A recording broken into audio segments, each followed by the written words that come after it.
I'm Amy Schrader with RE/MAX Real Estate 10, and I want to give you a few tips on how to choose a home builder. Now, the thing that I know is that most of the time, people who buy a lot or a piece of land here in East Tennessee are not from here. And that can be a challenge to try and research home builders from a distance and pick someone that you feel confident in, that you can trust to make your vision come to life when you're not here to watch the daily progress of it. So what I'm going to tell you is, number one, look at those builders online. Look at their Google My Business page. Look at their Facebook pages. Read their reviews. What kind of negative posts are out there?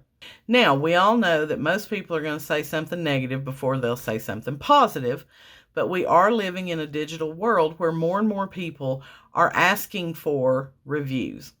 So look at how many total reviews do they have? How many are 3 stars and below? Do you really want a 3-star builder building your dream home? So look at their online reputations. What do those reviews say?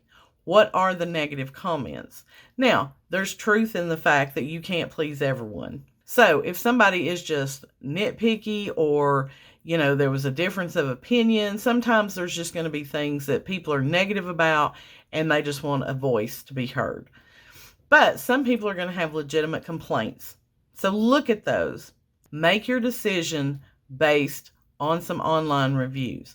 Second thing I would tell you to take into consideration is call someone that's on the board of directors.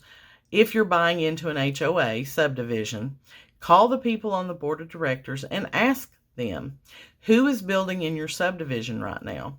Who would you warn me to not use if I were going to build in your subdivision? The people that are on the board, the people that live in that subdivision, are going to be a wealth of information for you, not only for builders that you want to use, but builders that you want to stay away from as well.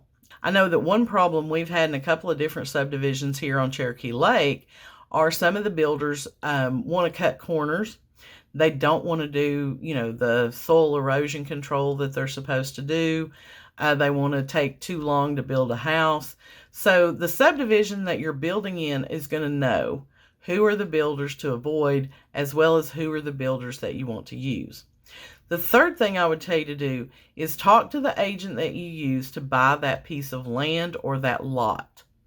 They should know some reputable builders in the area and be able to give you 2 or 3 names and telephone numbers of people that you would want to talk to. Now, I understand that building a home right now is a very expensive process, and I hope that you understand that as well. You're probably not going to buy a house or have a house built at $150 to $175 a square foot. Building materials have went up. Building supply chains are still happening.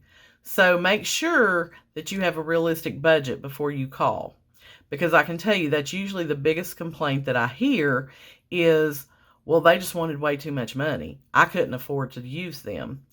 Well, quality cost. So you have to look at that as well. Sometimes cheapest isn't always the best. So make sure that you have a realistic budget.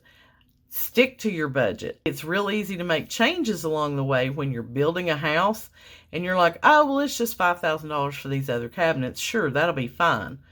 But then you have another $5,000 item, or maybe a $10,000 item, and before you know it, you're $25,000 to $50,000 over budget on your home. So make sure that you create a realistic budget that you can stick to during the build process.